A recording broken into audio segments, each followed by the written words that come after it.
आप देख रहे हैं बिग न्यूज टीवी नेटवर्क। पहले तो मैं बोलूंगी कि बच्चा बहुत छोटा था, 19 साल का था। और ऐसे मैंने सुना है कि वो पहले भी अटेम्प्ट कर चुका है, लेकिन ज्यादातर मैंने सुना है कि वो नशे के इन्फ्लुएंस में रहता था। और बहुत दुख की बात है, क्योंकि हमारे ही कोई बहुत करीबी का वो भाई था। हमारे ऑफिस के बाजू में उसका घर था। और बहुत सैड बात है कि उस लड़के ने इतने कम उम्र में सुसाइड का डिसीजन लिया। क्या क्या लगता है कौन जिम्मेदार है? क्या तो जो इतनी बड़ी बाउंड्री के बावजूद भी वो लड़का उधर पार कर लेता है, झगड़ा हादसा हो जाता है। सी पहले तो मैं बोलूंगी कि बहुत ही दुखद घटना है ये। और दूसरी बात, मैंने देखा वो जगह, आपने भी देखा है कि कहाँ पर उसने अटेम्प्ट किया। और अगर आप देखोगे कि हमारा जो प्रीमाइसेस है उसके बाहर पे जो पुलिस फेडरेशन के जो बिल्डिंग्स बन रहे हैं उसका बाउंड्री वॉल है। लेकिन अगर आप सीधे जाते हो तो मराठी चाल के लिए लेफ्ट लेते हो, वहां पर पूरा एक एक्सेस ओपन है। मतलब बाउंड्री वॉल वहां तक है, लेकिन मराठी चाल के यहाँ पर कोई बाउंड्री वॉल नहीं है। तो जिससे क्या होता है ना, बहुत आसानी से, और पीछे उन्होंने बाउंड्री वॉल मारे, बोले कि हमें डेवलप करना है जगह, इसीलिए हम बाउंड्री कर रहे हैं।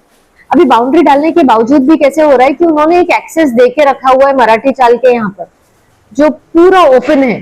अगर उन्होंने बाउंड्री लगाना था तो उन्होंने पूरी बाउंड्री लगा देते, लेकिन वहां पर एक्सेस ओपन होने से क्या हो रहा है, और पीछे उन लोग कोई कंस्ट्रक्शन भी नहीं कर रहे हैं। तो इसकी वजह से क्या हो रहा है, जो यंग बच्चे लोग हैं जो नशे की गिरफ्त में आ गए हैं, तो उनके लिए तो बहुत आसान हो गया है। अगर आप जाकर देखोगे वो एरिया, तो पूरा वो झाड़ और मैंग्रोव से भरा हुआ है। अगर तुमको डेवलप ही नहीं करना था, अभी टाइम था, तो आपने वो बंद नहीं करना चाहिए था। क्योंकि बंद नहीं करते तो लोग आते जाते थे, वहां का रास्ता इस्तेमाल करते थे। तो ऐसी कोई हरकत इतने सालों में वहां पर नहीं हुई। कि पहली बार ऐसा हो गया है कि किसी ने बाउंड्री के उस तरफ जाकर सुसाइड कर लिया और किसी को पता भी नहीं चला। और उसके लिए बाकायदा एक्सेस छोड़ा हुआ है कि लोग वहां से जा सके। अभी अगर कोई बच्चा है वहां पर जाता है झाड़ियों के अंदर, तो बाहर किसी को वैसे भी पता नहीं चल रहा है कि वहां पर क्या होना है। तो पहली बात तो मैं, जो राजेश देसाई साहब है, अपने पुलिस फेडरेशन के जो बिल्डर है, उनको बोलना चाहती हूँ कि अगर आपको वो डेवलप करना है जगह पीछे, तो आप पूरी बाउंड्री वॉल उठा दो। मराठी चाल के यहाँ पर भी जो एक्सेस खुला रखा है, आपने वो उठवा दो। दूसरी बात, जो बाउंड्री वॉल आपने डेवलपमेंट के लिए यूज किया, आप वहां पर कुछ डेवलप नहीं कर रहे हो। वहां पर अबेंडन जगह हो रही है, लोग कचरा फेंक रहे हैं। और ऐसी गंदगी के माहौल में क्या होता है कि नशेड़ी लोगों के लिए एक अड्डा बन जाता है। और यहाँ पर जो बच्चे हैं, छोटे छोटे बच्चे हैं, उनके लिए एक अच्छा हाइडिंग स्पॉट हो जाता है, जिससे पुलिस उनको पकड़ नहीं पाई या किसी को पता नहीं चल पाए वहां पर क्या हो रहा है।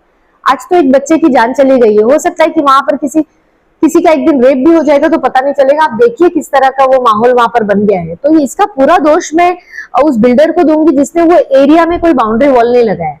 या तो वो पूरा ही एरिया खुला रखते पहले की तरह, कि लोग आते जाते थे, थोड़ा सेफ्टी बनी रहती है। लेकिन ना उन्होंने सीसीटीवी लगाया वहां पर, जबकि उनको पता है कि आपके जो हद में जो एरिया आ रहा है वो एकदम अंधेरी जगह है, वहां पर लाइट्स नहीं है और पूरी झाड़ी हो गई है, वहां पर मैंग्रोव उग गए हैं, दलदल जैसा माहौल हो गया है। तो उससे क्या होता है ना कि कोई भी इंसान अगर गलती से भी गया तो वहां पर उसकी जान माल की हानि हो सकती है, और फिर इसके जिम्मेदार कौन है? तो मैं बोलूंगी कि राजेश देसाई साहब को ये स्ट्रिक्टली बोलना चाहती हूँ कि आप जल्द से जल्द वहां पर एक बाउंड्री वॉल बनाओ, ताकि यहाँ के जो बच्चे हैं, यहाँ के जो लोग हैं, वो उस तरफ जा नहीं पाए और ऐसा कुछ आगे फ्यूचर में किसी बच्चे के साथ हो नहीं। अब माता पिता को बच्चे लोगों की फिक्र करने के लिए क्या करेगा? नशे में ये सब हादसा हो रहा है, वो हादसा है। ये बहुत दुखद बात है कि ये नवा हादसा है। माता पिता, अगर आप एरिया देखोगे तो हमारा एरिया इतना वेल डेवलप्ड एरिया नहीं है। यहाँ पर अभी भी लोअर मिडिल क्लास और मिडिल क्लास लोग रहते हैं। दोनों ही माँ बाप काम धंधा करने वाले हैं, तो बच्चे पर पूरे दिन निगरानी नहीं रख सकते हैं। मुझे दिक्कत है इस माहौल से, जो माहौल दिन ब दिन बढ़ता जा रहा है। और मैंने पहले भी मेरे बहुत इंटरव्यू में कहा है कि ये जो माहौल मालवनी का होते जा रहा है, खास करके एमएचबी कॉलोनी का, तो ये माहौल इतना खराब होते जा रहा है कि आप बच्चों को कितना ही घर में रखोगे। आप बच्चे को सारा दिन घर में नहीं रख सकते। उनके लिए भी, उनको भी खेलने के लिए, उनको भी एक ओपन स्पेस चाहिए, जो मालवनी में रही नहीं है। तो माहौल इतना खराब होते जा रहा है। और बुरी बात ये भी है कि पुलिस इसके ऊपर कोई एक्शन नहीं लेती है। अगर किसी ने किसी को बोला भी कि अरे वो ये बेच रहा है, वो बेच रहा है, फलाना बेच रहा है, पुलिस को पकड़ के भी दिया तो पुलिस उसको छोड़ देती है। मुझे पुलिस प्रशासन से भी ये पूछना है कि आप क्या हिसाब से उनको छोड़ते हैं। आप कार्रवाई करो, अगर आपको दिख रही है कोई गलत चीज कर रहा है या आपके नोटिस में कोई गलत चीज लेकर आ रहा है तो आप उसके ऊपर सख्त कार्रवाई करनी चाहिए। आप उसको छोड़ किस तरह देते हैं? अगर आज उसी बच्चे को अगर पुलिस की कार्रवाई होती तो या उसी की तरह और भी जो 9 या 7 बच्चे आई डोंट रिमेम्बर कि जिनके साथ ऐसा हादसा हुआ है, जिन्होंने खुद सुसाइड किया हुआ, अगर ऐसे बच्चों को पहले ही अगर कड़ी प्रशासन के नजर में रहते तो वो इस तरह का स्टेप कभी ले ही नहीं पाते। तो ये दोष अपने पुलिस सिस्टम का भी है, ये दोष यहाँ के लोगों का भी है जो इस तरह का माहौल बर्दाश्त कर रही है। तो मैं तो पुलिस प्रशासन से यही रिक्वेस्ट करूंगी कि इस तरह का माहौल रोकने के लिए पुलिस ही सक्षम है फिलहाल तो, क्योंकि फिलहाल यहाँ पर कोई लॉ एंड ऑर्डर चल नहीं रहा है। बच्चे नाके नाके पे देखेंगे तो कोई थिनर का नशा कर रहा है या कुछ अलग अलग नशा कर रहा है और जिसके ऊपर किसी का कंट्रोल नहीं है। तो अगर हमारे एरिया में पुलिस है तो उनका काम है ये सारी चीजें कंट्रोल करने के लिए। अगर कोई बच्चा मर जाता है तो फिर पुलिस आके पंचनामा करती है, लेकिन अगर पुलिस उसके पहले ही कुछ एक्शन लेती तो शायद वो बच्चा आज जिंदा होता, शायद उसके माँ बाप को कोई राहत मिलती, शायद वो बच्चा 19 साल की उम्र में इस तरह से उसको जान देने की जरूरत नहीं पड़ती।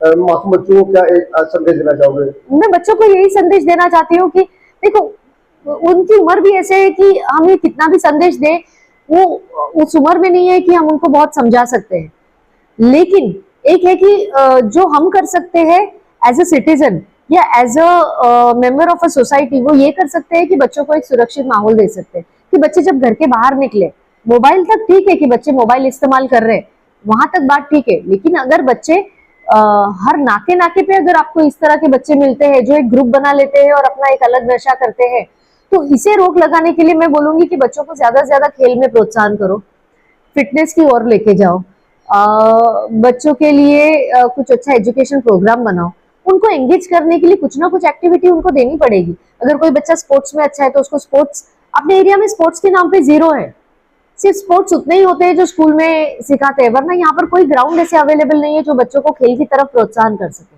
तो मैं सभी से रिक्वेस्ट करना चाहती हूँ और खासकर अपने नए जो कॉर्पोरेटर बने उनसे भी रिक्वेस्ट करना चाहती हूँ कि ये हम करना चाहते थे, लेकिन जैसे आप कॉर्पोरेटर बने हो तो आपकी जिम्मेदारी है कि यहाँ के ग्राउंड्स क्लीन रखिए, यहाँ पर सीसीटीवी लगाइए। मैं बार बार अपने हर वीडियो में बोलती हूँ कि हम जिस एरिया में हम रहते हैं वहां पर सीसीटीवी कैमरास होना बहुत जरूरी है, क्योंकि यहाँ पर चोरी चकारी है या 2 दिन पहले ही किसी की बाइक चोरी हो गई है हमारे गली के बाहर, क्योंकि ये एरिया जो है वो सीसीटीवी प्रोन एरिया नहीं है। तो थोड़ी दिक्कत जरूर होगी, लेकिन मैं उनसे रिक्वेस्ट करना चाहूंगी कि स्कूल्स के बाहर, ग्राउंड्स के बाहर, ग्राउंड्स के अंदर और ऐसे जो संदिग्ध नाके हैं उन सब नाकों पर सीसीटीवी कैमरास लगाइए ताकि ये सारी चीजें नहीं हो, और अगर हो भी रही है तो कभी ना कभी जो वो आरोपी है उस कैमरा के नीचे गुजरना है और आपको पुलिस की भी मदद हो जाएगी कि उनको पकड़ने में बहुत आसानी हो जाएगी। तो ये सारी बातें हैं और मैं एक ही बात बोलना चाहती हूँ कि थोड़ा माहौल ठीक करने के लिए थोड़ी स्ट्रिक्ट एक्शन तो हमें लेना ही पड़ेगा। और मैं पुलिस प्रशासन से, राजेश देसाई साहब से जो ऑलरेडी यहाँ पर काम कर रहे हैं तो उन्होंने थोड़ी सावधानी बरतनी। अभी आप ही बताइए, अगर उन्होंने वो वॉल बनाई होती तो वो बच्चा उस तरफ जा ही नहीं पाता, और जा नहीं पाता तो आज वो जिंदा होता। तो समझ रहे, कहीं ना कहीं ये बच्चे जो कर रहे हैं वो तो कर ही रहे हैं, लेकिन कहीं ना कहीं हमारा प्रशासन भी इसे देखकर चुप है।